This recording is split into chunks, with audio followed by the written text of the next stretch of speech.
La loi sur le travail porte son nom. Sur les perrons et devant les micros, c'est elle, Myriam El Khomri, qui est chargée de la défendre. Aujourd'hui, dans ma loi, il y a par exemple le droit à la nouvelle chance pour les jeunes à travers le compte personnel d'activité. Voilà ce que porte ma loi.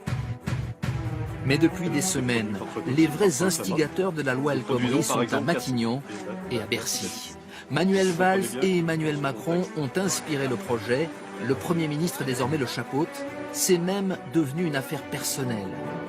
Manuel Valls, en effet, avait été piqué au vif par ce soupir de Robert Badinter, l'auteur d'un rapport sur la réforme du Code du travail. La vraie réforme, je la regarderai du purgatoire, avait dit l'ancien garde des Sceaux. Sous-entendu, elle ne se fera jamais. Ce jour-là, Manuel Valls réagit. Ah bon? Il va voir ce qu'il va voir. Le projet de loi sera musclé. La cause est donc entendue. Et c'est cet homme, Pierre-André Humbert, qui est chargé de la tâche. Pierre-André Humbert, c'est le vrai patron du ministère, disent certains au PS. C'est lui en tout cas qui traite directement avec Matignon. Et Myriam El Khomri ne le sait pas toujours. La preuve, le 22 janvier, la ministre reçoit Laurent Berger et ne parle pas des sujets qui fâchent. À aucun moment, un texte ne nous a été présenté, dit le numéro 1 de la CFDT.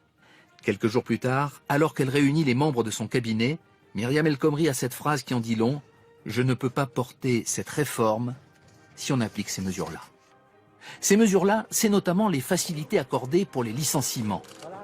Le 17 février, coup de tonnerre, le projet de loi est publié par Le Parisien, ou plutôt sa version brute, avec des mesures qui sont autant d'épouvantail. Notamment la semaine de travail pouvant aller jusqu'à 60 heures. Qui a organisé cette fuite qui semble torpiller le projet? Mystère. Certains ciblent Pierre Jacquemin, le conseiller de la ministre, très marqué à gauche. Il dément catégoriquement. Mais quelques jours plus tard, il démissionne. Au gouvernement, la com s'emballe. Myriam El Khomri donne une interview aux Échos. Manuel Valls exige qu'elle évoque un recours au 49.3. C'est l'idée du Premier ministre, mais c'est elle qui doit l'endosser. Elle aussi qui est prise pour cible dans la pétition qui a recueilli 1 million de signatures. Myriam El Khomri vit la situation d'autant plus mal que des amis comme Bruno Julliard, le premier adjoint à la mairie de Paris où elle a fait ses débuts, disent ne pas la reconnaître. Le 2 mars, elle annule ses rendez-vous au motif d'une chute à son domicile. Depuis quelques jours, les choses ont été clarifiées. Tout se passe à Matignon. La ministre est présente, certes, mais c'est Manuel Valls qui pilote le projet de loi.